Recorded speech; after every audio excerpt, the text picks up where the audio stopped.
The rain had stopped just moments ago, leaving the sleepy suburban street washed in gold by the late afternoon sun. The world smelled of wet earth and second chances. Inside a small brick house at the corner of Maplewood Lane, Ethan Cole sat alone at the kitchen table, staring at two mugs, one empty, one untouched. It had been exactly 1 year since his wife passed away, and silence had become both his companion and his punishment. He hadn't spoken to anyone for more than a few minutes in weeks. The once lively home, filled with laughter, was now a museum of what was lost, her scarf still draped over the chair, her garden gloves by the back door. Then came the knock. It was soft at first, hesitant, like the person on the other side wasn't sure if they should be there. Ethan blinked, startled. Nobody knocked on his door anymore. He waited, unsure, until the knock came again, a little louder this time. With a sigh, he rose, his joints stiff from the hours of stillness, and opened the door.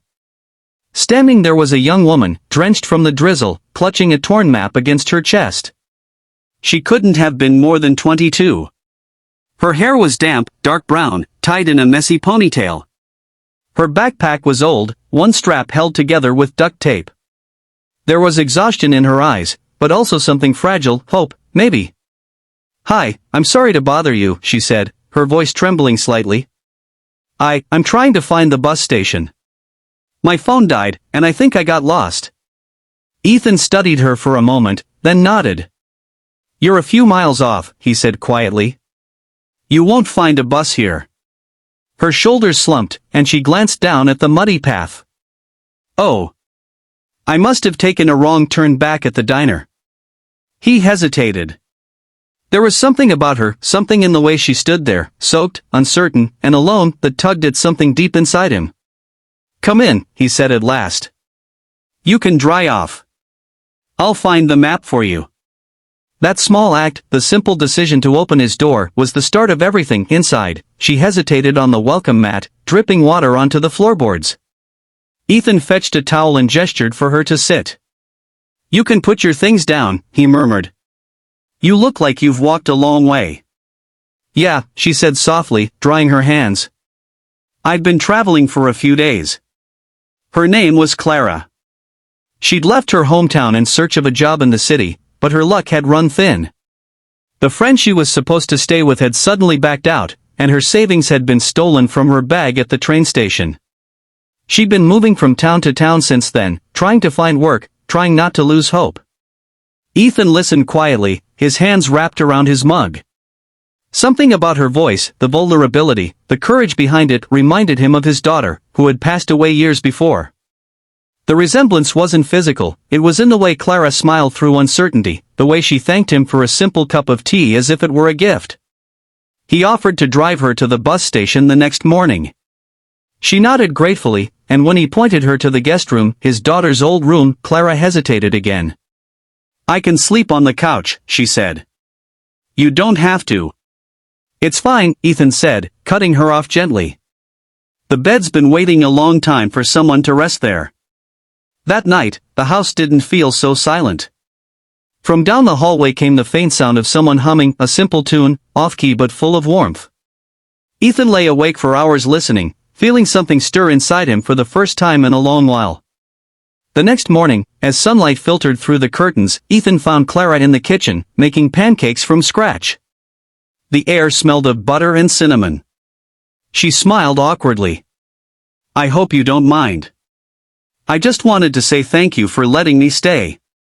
Ethan smiled for the first time in months. "You cook better than I do," he said. They sat together, eating quietly, and by the time breakfast was over, the idea of driving her away felt heavier than it should. She was supposed to leave, but somehow, the house felt alive again. He asked her where she was headed next. She looked out the window for a long time before answering. "I don't know," she whispered. "Maybe somewhere that feels like home." Ethan didn't say anything. He didn't have to. The silence between them said enough. Days turned into weeks. Clara stayed, at first to help with chores, then with the garden, then with small things that Ethan hadn't done since his wife passed, watering the flowers, repainting the porch, even fixing the squeaky hinge on the kitchen cabinet.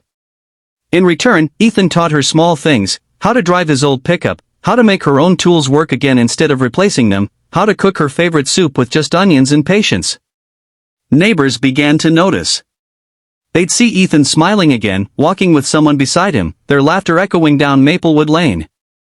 Clara brought color back into his world, not by trying, but simply by being there.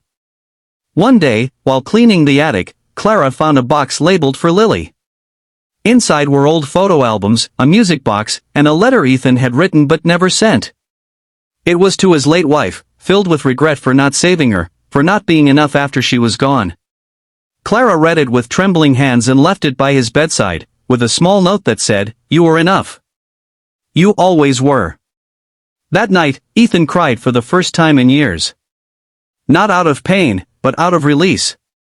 But life, even when healing, doesn't stop testing us.